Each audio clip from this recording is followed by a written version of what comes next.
Hola, muy buenas tardes, ¿cómo están? Yo soy la doctora Leti Asensio y estamos en una emisión más del programa Metamorfosis, Vida y Muerte. Qué bueno que están con nosotros y nos acompañan este jueves por la tarde. Esperemos que este programa sea de interés porque quiero comentarles o compartirles que justamente en estos días, el día de hoy se conmemora el Día Internacional del Cáncer Cervicouterino, que es una de las enfermedades más importantes que tenemos en nuestro país, junto con el cáncer de mama, hablando de cuestiones oncológicas, y esa es la razón por la cual pues Metamorfosis se une a esta causa para tomar conciencia, para aprender un poco sobre esta enfermedad. Y pues para ello vamos a tener un gran experto en este campo. Él es médico oncólogo y les voy a presentar un poquito sus antecedentes para que ustedes sepan pues todo lo que él ha hecho y el por qué vamos a platicar justamente este tema. Bueno, quiero presentarles al doctor Gilberto López Rosas. Él es médico cirujano y partero graduado con excelencia en la Escuela de Medicina de la Universidad de Guadalajara. Él realizó la especialidad en medicina interna en el Instituto Mexicano del Seguro Social del Centro Médico Nacional de Occidente y también realizó una especialidad en la subespecialidad en oncología médica en el Instituto Nacional de Cancerología. Él fue jefe de residentes de oncología. Él tiene la certificación también actualmente de oncología médica y ha estado incursionando en toda esta cuestión de la atención del paciente oncológico y pertenece a varias sociedades, entre ellas la Sociedad Mexicana de Oncología, la American Society Clinical Oncology y la European School Oncology, que también pues genera un gran conocimiento y reconocimiento dentro del contexto nacional e internacional. Y actualmente él está laborando en el Centro Anker de Oncología Global, donde justamente atiende a pacientes con esta enfermedad llamada cáncer. Y bueno, quiero agradecer la presencia del doctor Gilberto López. Bienvenido al programa Metamorfosis. Un gusto que haya aceptado esta entrevista. Está usted desde Guadalajara y que pueda compartir con nosotros este gran tema para el día de hoy. No, pues muchísimas gracias, Leti. Después de algunos años de no compartir escenario juntos y previamente, pues recuerdo mucho la capacitación que tuve ahí con ustedes en el servicio de cuidados paliativos del INCAN y pues yo siempre presumo mucho tu participación ahí en la parte de la situación de psicología oncológica y la verdad es que es un placer, un honor, un gusto poder sumarme a tu proyecto actual, en esta parte, y la verdad es que es un gusto que me hayas tomado en cuenta y un placer, la verdad. Al contrario, muchas gracias por haber aceptado esta invitación. Y bueno, ¿qué te parece, Gilberto, si platicamos de qué se trata esto del cáncer cervicouterino? Porque de repente lo escuchamos por ahí, nos enteramos a lo mejor de alguna persona cercana a nosotros, pero es importante que podamos ayudar a la audiencia a conocer de qué se trata esta enfermedad del cáncer cervicouterino, dónde se genera, por qué se le llama justamente cáncer de cervix o cervicouterino. ¿Nos podrías empezar a ayudar a darle un poquito de contexto a esta plática del día de hoy? Sí, bueno, mira, yo creo que aquí, bueno, parte importante es saber que el cáncer cervicuterino en nuestro país y en los países en vías de desarrollo, pues sigue siendo uno de los principales cánceres que se diagnostican en la mujer. Obviamente desde los primeros tres, junto al cáncer de mama, ovario, probablemente el segundo en nuestro país en la parte ginecológica. Y básicamente esa, pues digamos que tiene la relevancia, ¿no? Digo, a nivel mundial también tiene esta importancia de la frecuencia, la prevalencia de la enfermedad. Y básicamente la localización, pues se enfoca básicamente en uno de los principales órganos de la mujer, que es el órgano femenino, en este caso el útero, que está formado básicamente como la gente luego lo conoce también como la matriz, que es el útero, las trompas, los dos ovarios, y el cervix es básicamente la parte final o el cuello del útero, que finalmente se le llama cervix o cuello uterino, donde surge o donde se localiza esta enfermedad, que es una parte que, aunque es parte de los genitales internos de la mujer, de alguna manera incluso se puede observar mediante una exploración ginecológica con un espejo o con un microscopio especial que se llama colposcopio. Digamos que esa parte sería como el contexto de la localización de esta parte del cervix. Oye, Gilberto, es cierto que, bueno, a las mujeres no nos gusta ir con el ginecólogo de manera frecuente, no es algo que sea muy atractivo para nosotros, sin embargo, es muy importante saber que estas revisiones tienen un objetivo. ¿Qué es lo que en estas revisiones ustedes como médicos detectan a través de esa colocación de ese espejo? Y también con algunas pruebas que ustedes de repente nos realizan, como la toma del Papá Nicolau una vez al año que tendremos que hacernos las mujeres, o hacen esta exploración ginecológica que, que les da a ustedes mucha información para poder detectar seguramente si hay alguna lesión de tipo cancerígena o algo así. Pero, ¿qué es lo que ustedes observan o detectan, digamos, con esta exploración tan incómoda para nosotras, pero tan necesaria para cuidar nuestra salud?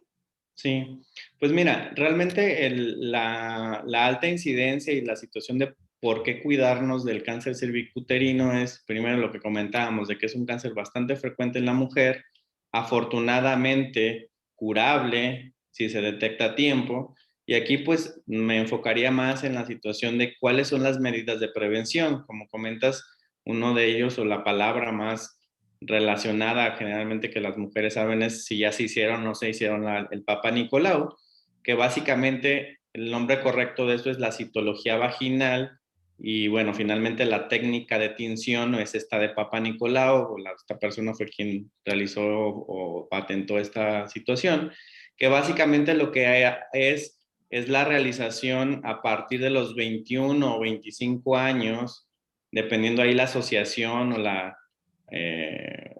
fundación o la recomendación de inicio de screening, que básicamente es más o menos el tiempo en donde la mujer empieza vida sexual, porque esta enfermedad tiene mucho que ver con el inicio de vida sexual activa, puesto que incluso en un porcentaje de más del 95% se relaciona con una infección de transmisión sexual que se llama infección por el virus virus de Papiloma humano. papiloma humano, perdón. Y esta situación nosotros la vemos cuando,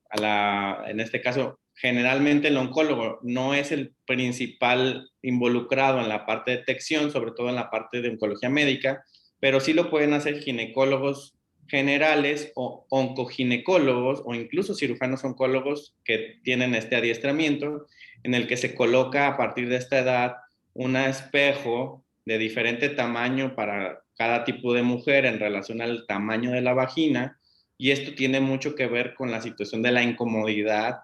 si no se coloca un espejo pues adecuado para el tamaño de la paciente en relación a esta área genital. Lo que nosotros vemos en esa parte es básicamente el cuello del útero o el cervix, y en esta parte nosotros de manera convencional, antes de los 21 o 25 a los 30 años, lo que hacemos básicamente es esta tinción de Papa Nicolau con una espátula especial en el que se mete esta espátula directamente al cervix, se hace un barrido y ese barrido se coloca en pues es como una laminilla que es un cristal donde finalmente el patólogo puede analizar las células de si hay una infección o una lesión premaligna o incluso sugiere un cáncer. El estudio de colposcopía, que es el estudio complementario al Papa Nicolau, es básicamente lo mismo, pero viene relacionado a un microscopio que se pone directamente en la entrada del espejo vaginal o el espejo finalmente para ver el cervix, en el que vemos directamente el cervix, pero magnificado en pues un microscopio. Generalmente con este microscopio se pueden ver zonas que a simple vista no se pudieran ver anormales, y adicionalmente se ponen algunas tinciones de una sustancia que se llama ácido acético, que pinta esa zona, y con el mismo microscopio especial puede detectar algunas zonas que, si cambian de color, pudiera ser algún tipo de lesión, donde nosotros en ese mismo procedimiento se toma una pequeña biopsia de ese sitio, un pedacito del área afectada, y ya el patólogo nos dice si hay correlación con algún cáncer o una infección, o incluso no solamente el virus de papiloma humano. Y finalmente, de esa manera podemos saber ya individualizado para cada paciente cada cuándo se tiene que estar realizando este procedimiento. Lo que sí es bien importante, creo, le tiene esta parte, es que para la norma oficial mexicana, el estudio del Papa Nicolau o la citología vaginal se recomienda a partir de los 25 a los 64 años, y esto de manera general se recomienda cada año, pero esto también es relativo, porque si ya el paciente tiene por lo menos 3 citologías vaginales o papanicolaos normales, 2, perdón, el intervalo de muestra se pudiera alargar a los 3 años. Entonces, el problema que le veo de cierta manera es que muchas veces en el consultorio normal del ginecólogo no les dan esa alternativa, y eso pues la verdad es que es, pues de alguna manera no tan bueno, pues porque sí hay muchos pacientes que son muy organizados en esta situación, y pues no es nada agradable tener este tipo de exploración física, ¿verdad? Entonces, la verdad es que de repente a veces nos quedamos con la idea de que siempre, siempre, siempre es cada año, y eso no necesariamente es así. O sea, si tú ya tienes un antecedente de que todo ha salido normal, se pudiera alargar hasta los 3 años si fuera la situación de hacer solamente citología vaginal o el Papa Nicolau.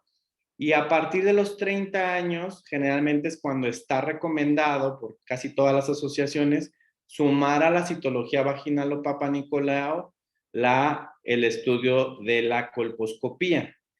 Hay otra situación importante que se llama captura de híbridos o determinación de virus de papiloma humano, que se puede hacer con este estudio molecular, y eso todavía es más ventajoso para el paciente que acepta y tiene los recursos económicos para realizarlo. Incluso ya en algunas instancias de salud pública lo hacen de manera operativa y gratuita, en el que tienen la virtud de que si este estudio sale negativo o satisfactorio en relación a que no hay una infección, el intervalo de la realización del Papa Nicolau pudiera hacerse cada 5 años. Entonces, realmente esta situación, en el concepto que maneja la mayor parte de las mujeres y la población, de hacerse el estudio cada año, pues no necesariamente tiene que ser así. Y eso pues obviamente tiene mucho que ver pues con el médico que se esté atendiendo y la tecnología de screening para detección temprana o diagnóstico oportuno del cáncer cervicuterino que se esté empleando. Finalmente, mientras menos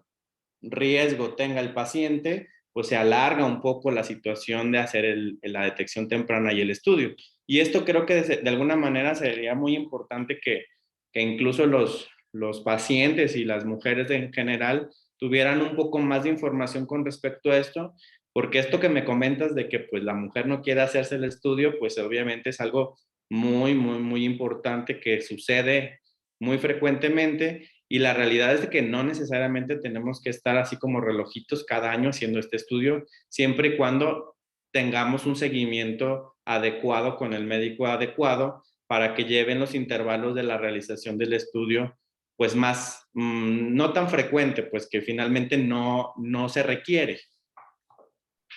Sin embargo, creo que algo que nos marcas aquí, Gilberto, es muy importante tener mucha comunicación con nuestro médico, que él nos pueda explicar si contamos con estos recursos para poder tener un poquito más de respiro o de intervalo en realizarnos esta toma de Papa Nicolau,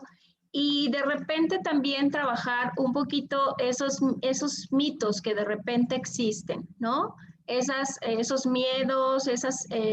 cuestiones que que finalmente no nos hacen sentirnos tan seguras de acudir a una consulta, a una revisión. Pero bien lo acabas de decir, si contemplamos que es un experto, que tiene un espejo adecuado para mí, que no me va a lastimar o va a procurar ser muy cuidadoso conmigo, que además tendrá una comunicación adecuada para poderme explicar con qué recursos cuenta y cuál es la frecuencia ideal de acuerdo a mis resultados, a mi edad e incluso pues será a mi etapa de vida que pueda yo hacerme este tipo de estudios. Creo que eso nos puede hacer llegar de manera más confiada a nuestra revisión y tener la oportunidad de detectar lo más tempranamente posible si existiera pues un cáncer, ¿no? Ahorita tú mencionabas que el cáncer detectado a tiempo puede ser curable y creo que eso es lo que buscamos justamente promoviendo que esta detección se pueda realizar. Hay una pregunta que quiero hacerte porque es muy común en las mujeres de repente el decir que puedo tener el virus del papiloma humano y eso automáticamente me vuelve paciente con cáncer. Me gustaría que nos ayudaras a aclarar un poquito, porque también saber cuándo llegan ya contigo, cuándo tú como oncólogo ya recibes a este tipo de pacientes. Pues mira, esa parte creo que también es muy importante, sobre todo porque sí llegan muchos pacientes a la consulta que fueron con el ginecólogo o a veces ni siquiera van al ginecólogo porque a veces quien hace la citología vaginal o papanicolau en los centros de salud a veces es la enfermera o incluso en el medio privado hay gabinetes que tienen contratados personal para la realización del estudio sin necesariamente ser ginecólogo, les entregan un resultado y pues ellos ven ahí que dice virus de papiloma humano y lo primero que piensan probablemente es que pues ya tienen invadido ahí de cáncer, ¿no? O sea, finalmente la infección de virus de papiloma humano es una infección sumamente frecuente en todos los humanos, o sea, no necesariamente de las mujeres, también los hombres pueden tener este virus y se caracteriza por varias situaciones, sobre todo porque hay virus que son de alto riesgo y de bajo riesgo. Los de bajo riesgo generalmente son incluso las que nosotros podemos llamar o la gente llama como verrugas vulgares, que son muy frecuentes en la piel. Otras de las infecciones de virus de papiloma humano que se ven muy frecuentemente son los condilomas genitales o incluso en la piel o incluso papilomas dentro de la boca. Y esto también de alguna manera pues son infecciones que están relacionadas a una infección pero que no necesariamente son equivalentes a cáncer. De hecho, la mayoría de los pacientes que tienen infección de virus de papiloma humano a nivel cervical incluso resuelven la infección sin ningún procedimiento. O sea, hay muchas infecciones, la mayoría de ellas, que nuestro mismo sistema inmunológico combate la infección y la supera. El problema principal y los pacientes que me toca ver a mí, pues son esos que de alguna manera tienen persistencia de la infección y evolucionan muchos años después, 5 o 10 años después de una infección persistente a una lesión que inicialmente se llama carcinoma in situ, que es como un precáncer, y después ya al cáncer como tal. La realidad es de que yo tengo básicamente dos tipos de pacientes en ese contexto. Los pacientes que ya vienen diagnosticados con cáncer como tal y los que de alguna manera vienen muy asustados porque tienen una infección de virus de papiloma humano y que piensan que ya eso casi es automático de tener un cáncer. La verdad es que ahí en esa parte, pues lo más importante que sepan la audiencia en este sentido es que la mayor parte de los pacientes con infección de virus de papiloma humano, si no lo resuelve tu sistema inmunológico, hay terapias locales que generalmente las aplica el gineconcólogo o el ginecólogo, como puede ser crioterapia, que son terapias que congelan las lesiones a nivel local, o incluso electrocauterios que le igual cauterizan o queman esas lesiones, o incluso algunos medicamentos que pueden colocarse de manera local o incluso procedimientos quirúrgicos como una cosa que se llama cono, que lo que hacen es que a nivel del cuello de la matriz o del cérvix se hace una pequeña incisión y esa área que nosotros habíamos visto en el estudio de imagen de colposcopía o directo, se hace una resección del área afectada y generalmente esa área afectada, pues después de la cirugía se vuelve a reepitelizar o formar nuevamente, pero ya sin el dato de infección. Entonces, pues la verdad es que yo lo que les diría es que si todos estos tipos de situaciones que son las más frecuentes, la mayor parte del tiempo son situaciones que casi en el 80-90% se pueden resolver de alguna u otra manera. Oye, Gilberto, a veces nos asustamos mucho una vez que pues ya nos realizaron varios estudios y continúa persistente pues este virus del papiloma humano y llegamos justamente con especialistas como tú, oncólogos. Y pensamos que ya estamos invadidos y que ya tenemos como un pronóstico de vida muy corto, porque desafortunadamente seguimos pensando que el cáncer pues es igual a muerte. Pero sé que hay diferentes etapas en todo el proceso del cáncer cervicouterino y de eso depende mucho el tratamiento que se pueda proponer a la paciente que padece de esta enfermedad, ¿cierto? De acuerdo. Sí, bueno, ahí básicamente otra cosa importante que hay que recalcar es que esta enfermedad generalmente, de manera global, se presenta en mujeres de 30, 35, 40, 50 años. O sea, es gente, mujeres relativamente jóvenes. Digo, esto digamos que de manera de lo más frecuente, ¿no? Y esto es importante porque aquí para la situación del tratamiento como tal, ya del cáncer cervicuterino, se divide básicamente en dos grandes grupos cuando es algo relativamente temprano, eh, que es si la mujer ya tuvo hijos o no los ha tenido. Eso es bien importante, sobre todo en pacientes menores de 40 años que pueden llegar con un cáncer de este tipo, que sea una etapa temprana. Generalmente lo que se buscará es hacer un procedimiento que resuelva el cáncer sin sacrificar el resultado, pero también viendo la situación de que la mujer tenga deseos en algún momento de ser mamá. Finalmente, si esta situación llega cuando ya la mujer tiene su vida, de tener sus hijos o satisfactoria, pues de alguna manera es mucho más sencillo porque no se hace un procedimiento localizado, sino que finalmente el procedimiento de manera general, cuando hay paridad satisfecha, es hacer un procedimiento que se llama histerectomía, en el que normalmente lo que haces es quitar el útero junto con el cuello de la matriz de manera general, y esto de alguna manera pues resuelve la situación en el mayor parte de los pacientes. Estos generalmente son pacientes con estadios clínicos tempranos, 1 o 2 máximo, que generalmente con un procedimiento quirúrgico de este tipo, pues resuelven su cáncer y generalmente no requieren de ningún otro tipo de tratamiento. Hay algunas características de los pacientes que tienen enfermedad un poco más avanzada o que cuando se hace la cirugía se encuentran algunos datos en el reporte de patología de los hallazgos de riesgo, en donde hay, por ejemplo, características de más riesgo de tener una recaída, en el que en ocasiones hay dos maneras de cómo consolidar este tratamiento adicionalmente a la resección quirúrgica, que en este caso es la quimioterapia,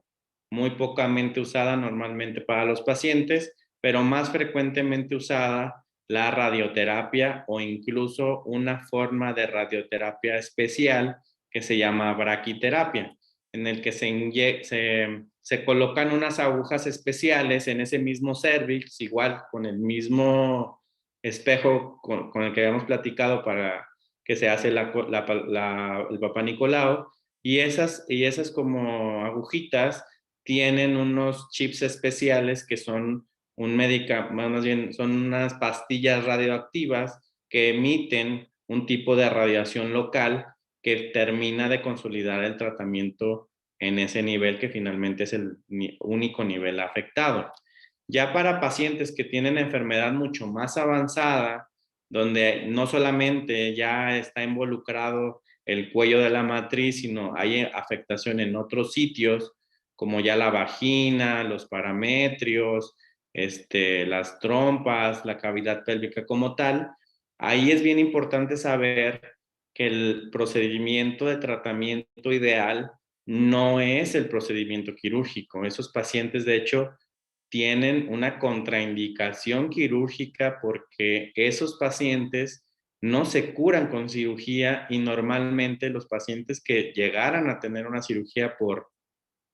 una persona que a lo mejor no está capacitada para este tipo de tratamientos, pues va a sufrir mucho porque va a tener mucho dolor, puede tener infección y generalmente el cáncer no se cura de esa manera. Esos pacientes que tienen esta enfermedad un poco más extensa se tratan con quimioterapias y radioterapias, nosotros las llamamos quimio-radio concomitante, que son los dos tratamientos al mismo tiempo durante más o menos un mes, mes y medio de manejo, y normalmente ese es el tratamiento curativo de esos pacientes. Generalmente, si hay posibilidades de después hacer braquiterapia, no hay necesidad ni siquiera de operar. Esos pacientes en algún segmento, por alguna situación más bien de acceso, de que no se contaran, por ejemplo, con el aparato de radioterapia o de braquiterapia, pudieran en algún momento ir a un procedimiento quirúrgico de rescate, pero no es lo que normalmente está indicado, digamos que de primera instancia. Sería como una situación más bien de necesidad o falta de cobertura en el sitio donde se está atendiendo al paciente. Y ya los pacientes con estadio clínico 4 son básicamente dos, que son el A o la enfermedad, aunque finalmente se cataloga A, pero localizada, en la que se encuentra,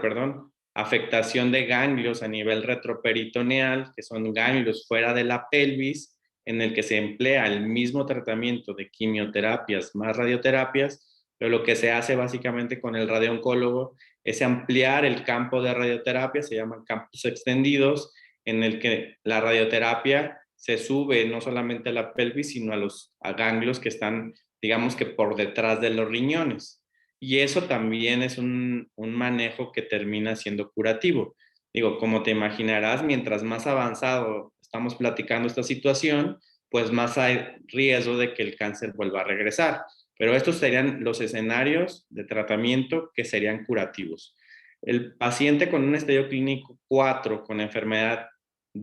a distancia es el que adicionalmente al sitio afectado, que es el cérvix, puede tener, por ejemplo, lesiones metastásicas en el hígado, en el pulmón, en el hueso. Y en ese caso, por ejemplo, difícilmente se hace una cirugía, difícilmente se hace una radioterapia, y normalmente ahí es donde nosotros como oncólogos médicos damos tratamientos combinados o únicos de quimioterapia o algunos anticuerpos buscando tratar de eliminar la enfermedad tanto local como a distancia, ¿no? Que finalmente en ese escenario, pues sigue habiendo muchos pacientes, aunque finalmente la idea de tratar de prevenir es evitar que eso suceda. Es importante entonces, Gilberto, tener realmente el apoyo de un especialista, ¿no? Porque ahorita con esta explicación que nos das, pues el especialista está capacitado para poder determinar cuál es el tratamiento ideal que cada paciente, en este caso, puede requerir dependiendo de la etapa en la que se encuentre y en el contexto también en el que se encuentra, como ahorita explicaba, si no se cuenta con a lo mejor la infraestructura para poder brindar alguna alternativa de tratamiento, pues sí tener la opción de realizar otros procedimientos, pero no dejar pues a alguien sin atención, que eso sería lo importante también, que se den cuenta que existen oportunidades de tratamiento, que sí es importante platicar con su médico y que el médico también pueda darles estas gamas de opción de tratamiento dependiendo pues, de su experiencia y de su estudio en todo este campo del cáncer para poder darle la mejor atención a esa mujer que presenta cáncer cervicouterino, ¿no? Sí, de acuerdo, de acuerdo. Siempre hay manera de cómo ayudar al paciente. Digo, tenemos más ventaja cuando la enfermedad está localizada y mientras más pequeña sea, pues más posibilidades de curar y menos riesgo de tener una recaída tiene la paciente, ¿no? Finalmente esta parte pues es muy importante y bueno, buscando un poco más incluso la situación preventiva, pues también es importante comentar que ya desde algunos años pues está vigente tanto en el medio público como privado la vacunación contra virus de papiloma humano, que la verdad es de que teóricamente en el futuro pues se espera que esto reduzca significativamente la incidencia de todos los cánceres que se relacionan con esta infección. Que finalmente, bueno, hoy tocó la situación de cáncer cervicouterino, pero bueno, es importante comentar que la infección de virus de papiloma humano en diferentes áreas del cuerpo, como lo puede ser la vagina, el pene, toda la parte de cabeza y cuello, son cánceres que finalmente pudieran ser prevenidos también por este tipo de vacunación y que creo que adicionalmente al tipo de prevención que es la atención de primer contacto con el ginecólogo, pues es algo que también se tendría que estar sugiriendo a los pacientes, incluso en medicina de primer contacto, no necesariamente siquiera ser ginecólogo, un médico general o incluso un médico que sea especialista, pues es importante que conozca este tipo de medidas que finalmente pueden incluso impactar y no hablar de una quimioterapia, una radioterapia, nada de este tipo de cosas que estamos platicando. Alberto, quiero preguntarte, el cáncer es una enfermedad silenciosa, le llamamos por ahí, porque pues a veces al inicio no da mucho problema en realidad, y eso limita que podamos incluso acudir a un médico y menos si no tenemos el hábito de acudir a una revisión simplemente por rutina y por beneficio de nosotros. Quisiera preguntarte en ese sentido, ¿cuáles son algunos de los síntomas de alarma, algunos puntos que nos puedan indicar que algo no anda bien y que pudiéramos pensar en la necesidad de acudir ya sea con un ginecólogo o contigo como oncólogo para poder decir un poquito cuáles serían, digamos, aquellas cosas que yo tengo que poner atención como mujer si no me he hecho el Papá Nicolau, si no está dentro de mis actividades programadas, ni siquiera de forma eventual, pero como ir al médico solo vamos cuando tengo dolor, desafortunadamente así es. ¿Cuáles son los puntos que nos dirían, ve al médico porque algo no está bien? En el caso del cáncer cervicouterino, ¿cuáles serían? Pues mira, ahí yo dividiría más que otra cosa como los síntomas de enfermedad temprana y los síntomas de enfermedad avanzada. Los síntomas generalmente de enfermedad temprana son a lo mejor infecciones vaginales repetitivas, sangrado en el momento de tener relaciones sexuales, que se llama sangrado poscoital, secreción anormal vía vaginal o que incluso se manche, por ejemplo, el calzoncillo o la pantaleta. Esos probablemente sean los síntomas más frecuentes de enfermedad temprana. Ya una situación mucho más avanzada puede, además de esto, dar dolor pélvico, problemas para hacer popó, para hacer pipí, pudiéramos incluso tener dolor también, porque el cervix está muy cerca o el útero está pegado a lo que es la vejiga y el recto, dolor en el sacro, dolor en la espalda o incluso infecciones urinarias graves, porque incluso cuando el cáncer ya está un poco más avanzado, puede abrazar los ureteros, que son unos tubitos que son los que se conectan de los riñones a la vejiga, y esto de alguna manera evita que el flujo de orina sea adecuado y nos predispone más a infecciones de vías urinarias. Digo, finalmente los factores de riesgo de manera general para el cáncer cervicuterino son, por ejemplo, la edad temprana de inicio de relaciones sexuales, tener o haber tenido o estar teniendo contacto con múltiples parejas sexuales, tener algún tipo de inmunidad comprometida, como los pacientes, por ejemplo, que tienen VIH, por ejemplo, es más frecuente con ellos tener este tipo de cáncer. El tabaquismo, que finalmente tiene algo que ver también con esta situación, y que muchos de ellos de alguna manera son factores de riesgo prevenibles. Por ejemplo, en la situación de las relaciones sexuales, por ejemplo, o las infecciones de esta vía genital frecuente, pues se pudiera incluso prevenir un poco con algunos tipos de anticonceptivos de barrera, como en el caso, por ejemplo, del condón, ¿no? Finalmente, este tipo de anticonceptivos de alguna manera protege para este tipo de infecciones de vías genitales inferiores. Pero finalmente eso es lo que de manera general, si yo sé que soy un paciente, una mujer que tiene estos factores de riesgo y estoy teniendo estos sangrados o este dolor en el coito, sangrado después del coito, pues finalmente, en general, la responsabilidad de la parte de la salud femenina, de cierta manera, pues va en dos puntos. Cuando tú cumples los 21, 25 años, dependiendo de la asociación que recomienda el inicio del screening, la detección temprana, o si yo ya inicié vida sexual activa, pues así como tomé la decisión de empezar vida sexual activa, pues también la salud sexual en esta parte creo que viene o debería de venir de la mano.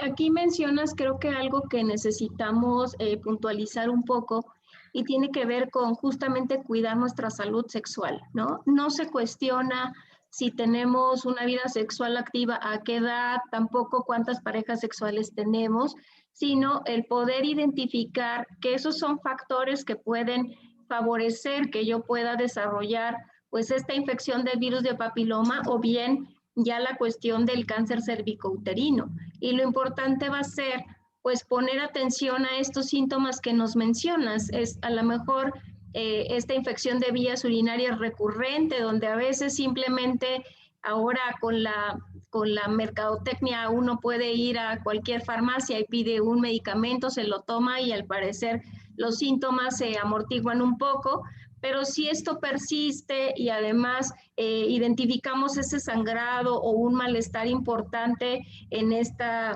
digamos, flujo que podemos tener las mujeres, creo que es importante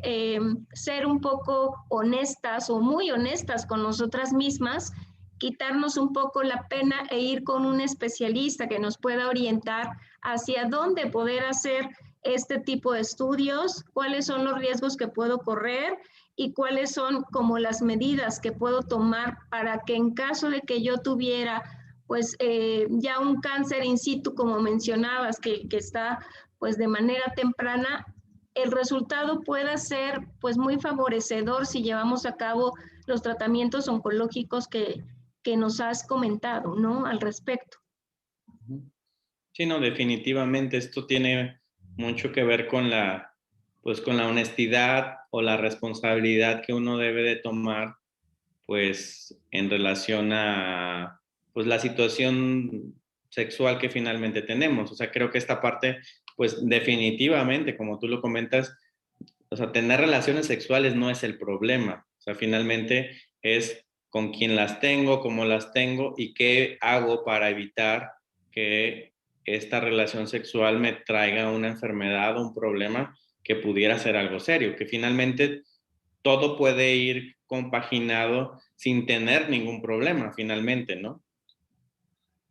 Estoy entendiendo también, Gilberto, ayúdame a aclarar un poco que dentro de la atención oncológica en el paciente ya diagnosticado con cáncer, sea en una etapa temprana o una etapa avanzada,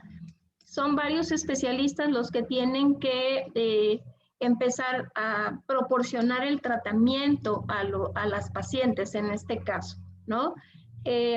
Hablabas de un oncólogo médico, hablabas de un cirujano, hablabas de un especialista en radioterapia. ¿Nos podrías ayudar un poquito para la audiencia? ¿Cuál es la participación de cada uno de estos especialistas en oncología para la atención del paciente con cáncer cervicouterino? Sí. Pues mira, de manera general, se supone de hecho, que las 4 especialidades que comentas teóricamente están capacitadas para definir cuál es el tratamiento que requiere el paciente. Porque finalmente, pues todos podemos hacer el tacto, todos podemos hacer la exploración con el espejo. Finalmente, mucho de la estadificación clínica que comentamos, pues es clínica. O sea, finalmente haces tú la exploración con un tacto cervical y eso te ayuda mucho a definir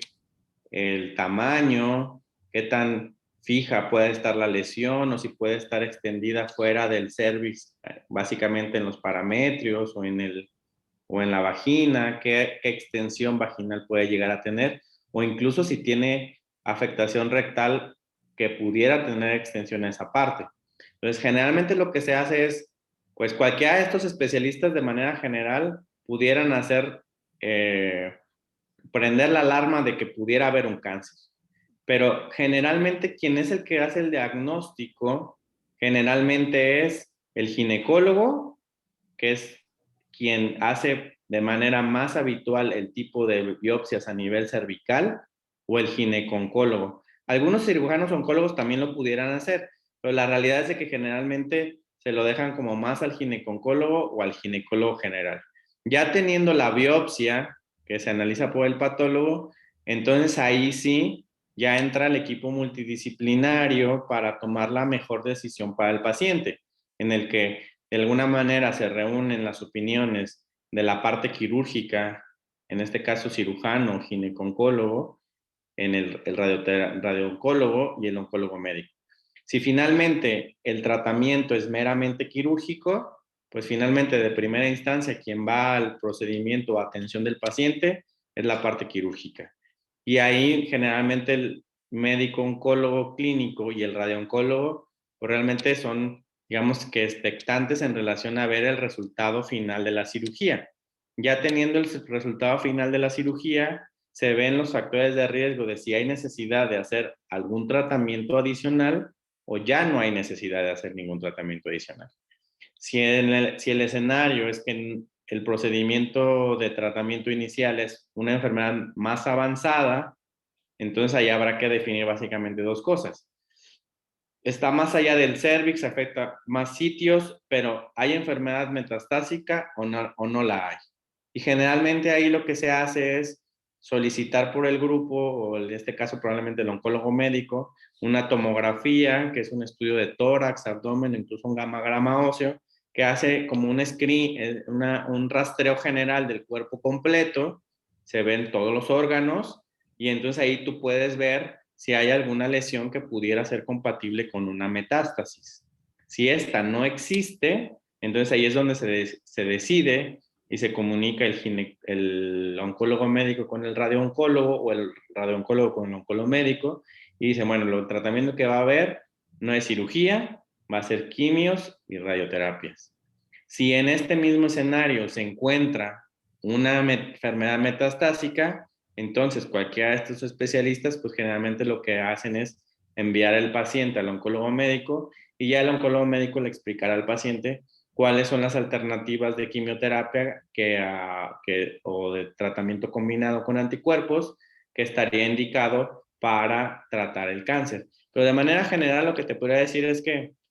en la medicina institucional generalmente todo está como muy estructurado. Generalmente quien siempre ve al paciente primero, casi siempre, es el ginecólogo. Y fíjate cómo de repente esto, de alguna manera la parte institucional no está del todo mal, porque a lo mejor este es el mejor camino de manera general, ¿no? Que lo vea primero el ginecólogo, le haga el diagnóstico y luego ya él decide generalmente mandarlo a su compañero del área quirúrgica, pero en la especialidad de oncología. Generalmente ahí el oncólogo quirúrgico o el gineconcólogo decide esto que te digo de si el oncólogo médico entra o el radiooncólogo entra. Pero en la medicina privada, la realidad es de que todos entran como el ginecólogo en la institución y conjuntamente se toman las decisiones de quién debe de actuar y quién no debe de actuar. Esto es bien importante, sobre todo en el escenario que platicábamos, de que cuando la enfermedad está más avanzada, no metastásica, pues lo más importante es no operar. Entonces, esta parte es bien importante porque de repente hay mucha gente que conceptualiza el cáncer como que siempre se opera primero. Y eso de alguna manera, pues no es verdad. De hecho, yo generalmente les platico mucho a los pacientes que el plan siempre es, siempre es lo que va a definir el resultado final del tratamiento. O sea, quién de los actores de los diferentes tipos de oncólogos son los que tienen que actuar, quiénes no deben de actuar para que el resultado final sea el mejor para el paciente. Y esta parte creo que es importante porque muchas veces, digo, la gente cree que todos los cánceres van primero a cirugía. Y eso, la verdad es que no necesariamente es así. Digo, sí es verdad que tienen un papel muy importante, sí es verdad que en enfermedad temprana es lo que se debe de hacer, pero si te fijas, hay situaciones en las que el primero en actuar con un paciente, en este caso enfermedad localmente avanzada o metastásica, pues no es el cirujano. Realmente el cirujano o el gineconcólogo en la parte quirúrgica, realmente a lo mucho alcanza a hacer la biopsia y realmente nunca más vuelve a, digamos que tener una participación activa en el paciente a menos de que haya alguna situación en particular que lo amerite, pero ya no como en el plan base para el tratamiento del cáncer cervicuterino. De ahí la importancia, Gilberto, de que una vez que se ha diagnosticado el cáncer a través de esta biopsia, que es pues un estudio de las células del cervix que ustedes toman, se pueda establecer realmente esta comunicación importante con el médico para poder decir cuál es el mejor tratamiento, dependiendo si ya tenemos enfermedad en otros órganos, si estamos muy localizados y podemos hacer este procedimiento quirúrgico, o como tú bien dices, dar un tratamiento con quimioterapia y radioterapia al mismo tiempo, o con estas implantes que nos hablabas de la radiación, que también pueden ser muy efectivos, pero de ahí la importancia de realmente acudir con un especialista y que pueda tener todas las acreditaciones además necesarias para que uno pueda confiar que se trata de alguien al quien le estoy depositando, pues ahora sí que mi cuerpo, mi salud y mi vida, ¿no? Porque pues aquí habrá que también ser cuidadosos con a dónde acudimos a atención para este tipo de cáncer cervicouterino. ¿Qué crees, Gilberto? Como te dije, el tiempo se va como agua. Prácticamente estamos por cerrar el programa, pero antes de poder cerrar la entrevista, me gustaría que nos pudieras dejar como puntos claves para aquellas mujeres y varones también que están escuchando este programa y que puedan tener un poquito de mayor foco para esta enfermedad llamada cáncer cervicouterino. ¿Cuáles pudieran ser tus recomendaciones como experto? Pues mira, yo creo que si hacemos un resumen de la charla, me gustaría decir que pues hay que tomar responsabilidad en relación a que si empezamos vida sexual activa, tiene una consecuencia en relación a cuidarnos, no solamente mujeres, también hombres, en relación a la parte de cervicuterino como tal, pues la situación de acudir de manera, pues como norma o como salud en esta área a partir de los 21 o 25 años, hacernos nuestras revisiones periódicas, hablar con nuestro doctor en relación a, pues que escuché que había alguna situación en la que pudiera no necesariamente estarme haciendo los papanicoláos cada año, porque pudiera ser no necesario para mi caso en particular, que hay algunos estudios genéticos que se pueden realizar que incluso pudieran alargar la toma de esta o la exploración en este nivel cada 5 años y que finalmente si en algún momento acudo y tengo una... ¿Sí me escuchas? ¿Sí? Ay, perdón, es que te perdí. Si tengo ya una consulta ginecológica, soy una mujer joven, menos de 30 años, no he tenido muchas parejas sexuales o incluso antes de empezar hasta las relaciones sexuales, acudir preventivamente al ginecólogo para ver esto de la vacunación contra virus de papiloma humano, que incluso ya dentro del sector público de salud se aplican a este tipo de vacunas a partir de los 9 o 11 años a los niños, tratando de prevenir predominantemente este cáncer en particular, pues comunicarme pues ya sea con mi pediatra o en este caso, pues ya gente un poquito más grande, de los 16 años de más, la ginecóloga. Esto creo que eventualmente es algo que se pudiera hacer, e incluso en el medio privado también se pudiera hacer si pudieran tener algún problema en esta parte. La vacuna de este tipo no va más allá de los 3,000, 4,000 pesos por aplicación, que creo que pues no es un costo muy excesivo, digo, tampoco a lo mejor muy accesible para todos, pero creo que pudiera no serlo tan costoso. Y obviamente si en algún momento tengo algún tipo de infección o relación en cuanto a la infección de virus de papiloma humano, que tengan o se lleven a casa la idea de que esto se puede resolver, la mayor parte de las veces se resuelve al 100%, no evoluciona un cáncer, y que si desafortunadamente por la situación de la infección persistente desarrollo en algún momento cáncer, obviamente mientras más pronto lo atienda, las posibilidades de curación son mayores, no necesariamente el cáncer es igual a muerte, y que finalmente el especialista en esta área, cualquiera de los oncólogos que comentamos, médico, gineco-oncólogo, cirujano-oncólogo, incluso radio-oncólogo, pues pudieran resolver dependiendo la fase en la que se me detectó el cáncer, y que la mayor parte de las veces pudiera estar en un escenario en el que el objetivo final sería curativo. O sea, creo que en esta parte es bien importante que si en algún momento, pues por alguna razón tengo dudas, tengo miedo, pues a lo mejor no vale mucho la pena de repente buscar una segunda opinión, que finalmente, pues digo, yo incluso a mis pacientes privados les digo, si usted busca otra segunda opinión, sin problema. Yo creo que aquí lo más importante es que usted tenga la confianza, se siente tranquilo. Entiendo que este tipo de enfermedades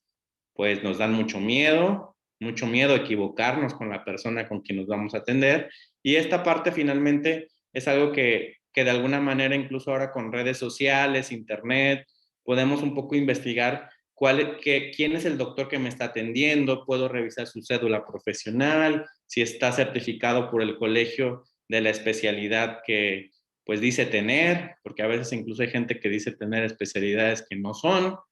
Entonces yo creo que en esta parte es importante que uno, cuando decida tomar la decisión de tratar una situación de este tipo, pues tenga la plena convicción y la seguridad de que la persona que está tratándome, pues realmente tenga las herramientas de que lo que me va a hacer, pues es lo que me corresponde y que es lo que mejor me conviene. Entonces creo que esa parte, pues sería mi recomendación de manera general, este, para cerrar pues la participación, y creo que pues finalmente pues es algo que es muy frecuente, pero que creo que finalmente se puede resolver de la mejor manera si me atiendo oportunamente.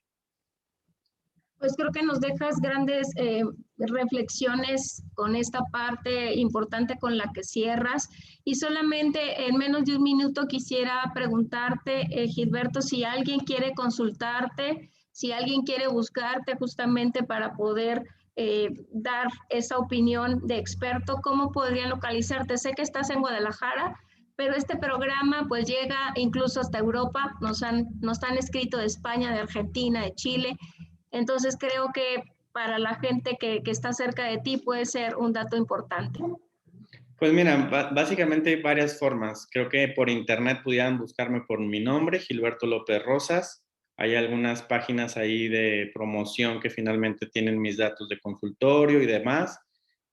Por vía correo electrónico me pudieran escribir a gil.lopez.rosas@gmail.com. Incluso si en algún momento otra cosa pasaría, incluso hasta directamente en mi celular, 331-230-8698, ya sea por llamada telefónica, WhatsApp, pues vemos de qué manera podemos asesorar, ayudar que esta parte de la enfermedad, ya sea aquí en Guadalajara o fuera de la ciudad. Ahora ya con la situación de pandemia, sí, cada vez más pacientes tienen esta situación de la videollamada, videoconferencia o videoconsulta, que de alguna manera pues acerca más a las personas en relación a las dudas que pueden llegar a tener en relación a sus tratamientos médicos oncológicos, y con mucho gusto pues los pudiéramos asesorar ya sea presencialmente o de la manera virtual o telefónica incluso. Pues muchísimas gracias por abrirnos este espacio. Sé que estás muy ocupado y te hiciste un huequito ahí para poder platicar con nosotros y unirte a esta causa para la detección oportuna y la atención del cáncer cérvico-uterino. Muchas gracias, Gilberto. Ya les transmitiste toda la información y la vamos a seguir posteando en nuestras redes para que si alguien te requiere, con mucho gusto pueda acudir a ti. Pues este fue su programa Metamorfosis, Vida y Muerte. Recuerden que nos escuchamos la próxima semana, jueves 3 de la tarde, para seguir hablando de temas interesantes y necesarios para esta cuestión de la vida y de la muerte. Nos escuchamos la siguiente emisión. Hasta la próxima.